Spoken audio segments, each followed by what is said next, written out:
നമുക്കറിയാം, കൊല്ലം ഷാഫി എന്ന് പറയുന്ന ഒരു പാട്ടുകാരൻ ചെറിയ കാലഘട്ടം മുതലേ മാപ്പിള പാട്ടുകളും അതേപോലെ തന്നെ പൈങ്കിളി ഗാനങ്ങളും ഒക്കെ പാടി ജനങ്ങളെ കോരിത്തെരിപ്പിച്ചിട്ടുള്ള കൊല്ലം ഷാഫി, എല്ലാവരും ഷാഫിക്ക എന്നൊക്കെ വിളിക്കുന്ന, എല്ലാവരും നെഞ്ചോട് ചേർത്ത് വെച്ച ഒരു പാട്ടുകാരനാണ് കൊല്ലം ഷാഫി എന്ന് പറയുന്നത്. ഞാനിത് പറയാനുള്ള കാരണം, ഒരു ഇന്റർവ്യൂവിൽ വിശുദ്ധമായ ഇസ്ലാമിനെ കുറിച്ച് ചോദിക്കുമ്പോൾ ആ ഇസ്ലാമിനെ കുറിച്ച് പറയുന്നത്, ഞാനൊരു ദൈവവിശ്വാസിയാണ് പക്ഷേ എനിക്ക് മതഭ്രാന്തില്ല, ഞാനൊരു ദൈവവിശ്വാസിയാണ് പക്ഷെ എനിക്ക് മതഭ്രാന്തില്ല. എന്തിനാണ് അങ്ങനെ പറയേണ്ട ആവശ്യം?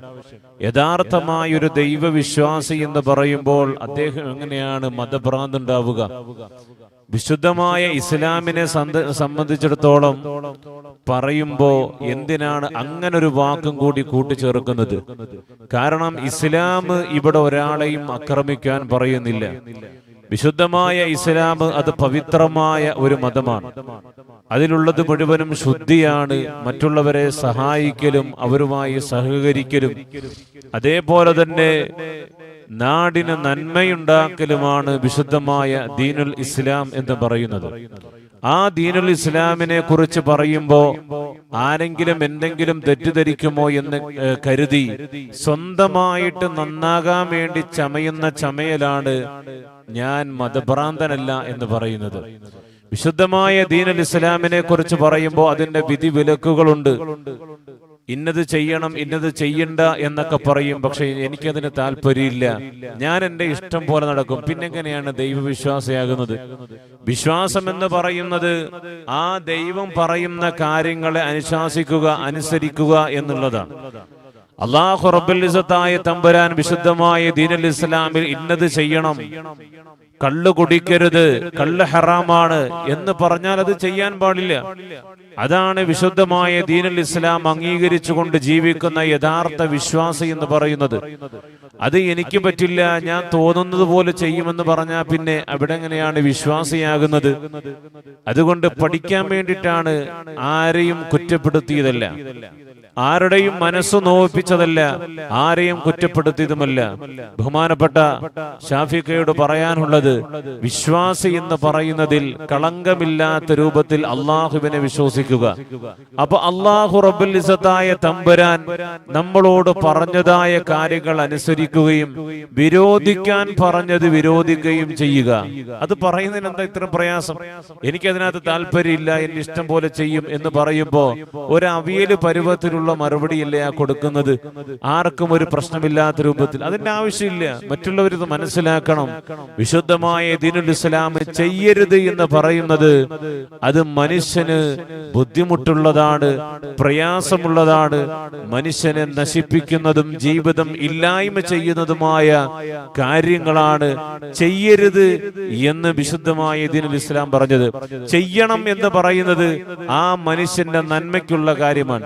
ഇപ്പൊ 5 നേരം നിസ്കരിക്കുക, വുളൂ ചെയ്യുക, പല്ല് തേക്കുക, കുളിക്കുക, വൃത്തിയായി നടക്കുക, അതേപോലെ അതിന്റെ അയൽവാസികളെ സഹായിക്കുക, അവർക്ക് വേണ്ടുന്നത് ചെയ്തു കൊടുക്കുക, പട്ടിണിയായി കിടക്കുന്നവർക്ക് ഭക്ഷണം എത്തിച്ചു കൊടുക്കുക, രോഗികളായിട്ടുള്ളവരെ സന്ദർശിക്കുകയും അവരെ സഹായിക്കുകയും ചെയ്യുക എന്നൊക്കെ വിശുദ്ധമായ ദീനുൽ ഇസ്ലാം നമ്മളെ നിരന്തരമായി പ്രോത്സാഹിപ്പിക്കുന്നുണ്ട്. അതിലൊരുപാട് ചരിത്രവും കാര്യങ്ങളും ഒക്കെ മഹാനായ സയ്യിദുനാ അബൂബക്കർ സിദ്ദീഖ് റളിയല്ലാഹു തആല അൻഹു അടക്കം ഹബീബായ നബി മുഹമ്മദ് മുസ്തഫ സ്വല്ലല്ലാഹു അലൈഹി വസല്ലം തങ്ങളുടെ ചരിത്രമടക്കം നമ്മൾ നോക്കുമ്പോൾ വിശുദ്ധമായ ദീനുൽ ഇസ്ലാം എത്രയും സുന്ദരമായ ഒരു മതമാണ് എന്ന് നമുക്ക് പഠിക്കാൻ കഴിയും. അതിന് നമ്മൾ വേറെ ഒന്നും കൂട്ടിച്ചേർക്കേണ്ട ആവശ്യമില്ല. ഞാനൊരു തികഞ്ഞ വിശ്വാസിയാണ് എന്ന് നമ്മൾ പറയണം. അതിന് എന്തെങ്കിലും മറുപടി, അതിന് തിരിച്ചൊരു ചോദ്യം വന്നാൽ അതിന് മറുപടി കൊടുക്കാൻ കഴിയണം.